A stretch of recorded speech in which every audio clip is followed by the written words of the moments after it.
വ്യാജ ഫോൺ സന്ദേശത്തിൽ തെരഞ്ഞെടുപ്പ് കമ്മീഷന് പരാതി നൽകി PT. A. Rahim. Kunnamangalam LDF സ്ഥാനാർത്ഥി പി.ടി. എ. റഹീമിന്റെ ചിഹ്നം തെറ്റായി കാണിച്ചാണ് വ്യാജ സന്ദേശം പ്രചരിപ്പിക്കുന്നത്. ചുറ്റികാരിവാൾ നക്ഷത്രം ചിഹ്നത്തിൽ വോട്ട് ചെയ്യണമെന്നതാണ് പ്രചാരണം. LDF സ്വതന്ത്ര സ്ഥാനാർത്ഥിയായ പി.ടി. എ. റഹീം ബക്കറ്റ് ചിഹ്നത്തിലാണ് മത്സരിക്കുന്നത്.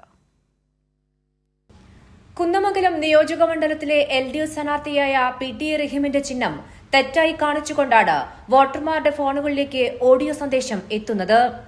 LDF സ്വതന്ത്ര സ്ഥാനാർത്ഥിയായ പി.ടി. എ. റഹീം ബക്കറ്റ് ചിഹ്നത്തിലാണ് മത്സരിക്കുന്നത്. എന്നാൽ ചുറ്റിക അരിവാൾ നക്ഷത്രം ചിഹ്നത്തിൽ വോട്ട് രേഖപ്പെടുത്തണമെന്ന ആവശ്യവുമായാണ് വിവിധ ആളുകളുടെ ഫോണുകളിലേക്ക് സന്ദേശങ്ങൾ എത്തുന്നത്. UDF പരാജയ ഭീതി മൂലമാണ് തെറ്റായ സന്ദേശം നടത്തുന്നത് എന്ന് കുന്നമംഗലം LDF മണ്ഡലം election committee general convener P. Shaibu പറഞ്ഞു. കേരളത്തിൽ ഒരു മണ്ഡലത്തിലും UDF ചെയ്യാത്ത ചില കാര്യങ്ങൾ കുന്നമംഗലം നിയോജക മണ്ഡലത്തിൽ ഇപ്പോൾ മുസ്ലിം ലീഗിൻ്റെ നേതൃത്വത്തിൽ നടന്നു വരുന്നത്. അതൊന്ന് ഇപ്പോൾ MLA നമുക്കറിയാം, സ്വതന്ത്ര സ്ഥാനാർത്ഥിയാണ് 3 തവണയും കുന്നമംഗലത്ത് മത്സരിച്ചിട്ടുള്ളത്. അദ്ദേഹത്തിൻ്റെ ചിഹ്നം ബക്കറ്റാണ് എന്ന് അറിയാത്തവർ ഇപ്പം മണ്ഡലത്തിലും കേരളത്തിലും ആരും ഉണ്ടാവില്ല. എന്നാൽ ഇന്നലെ മുതൽ പല വ്യക്തികൾക്കും ഫോൺ കോൾ വരികയാണ്. അതൊരു അറേഞ്ച്ഡ് ആയിട്ടുള്ള ഫോൺ സന്ദേശം. മണ്ഡലത്തിലേക്ക് UDF പണം ഒഴുക്കുകയാണ്. ഘടകകക്ഷി നേതാക്കൾക്ക് പണം വാഗ്ദാനം ചെയ്ത് ഫോൺ കോളുകൾ എത്തുന്നു.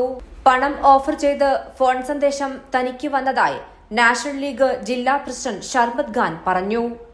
കോള് ചെയ്തിട്ട് എന്താണ് നിങ്ങളുടെ നിലപാട് എന്ന് ചോദിക്കുന്നതോടൊപ്പം തന്നെ പാർട്ടിക്ക് ഗുണകരമാകുന്ന രൂപത്തിൽ എന്തെങ്കിലും സഹായമൊക്കെ വേണമെങ്കിൽ പറയാം, മാഷെ സഹായിക്കണം എന്നുള്ള രൂപത്തിലാണ് പറഞ്ഞിട്ടുള്ളത്. നിലവിലെ MLA കൂടിയായ LDF സ്ഥാനാർത്ഥി പി.ടി. എ. റഹീമിന് മറ്റാളുകൾക്ക് ഫോൺ ചെയ്യാൻ പോലും സാധിക്കാത്ത നിലയിലാണ്.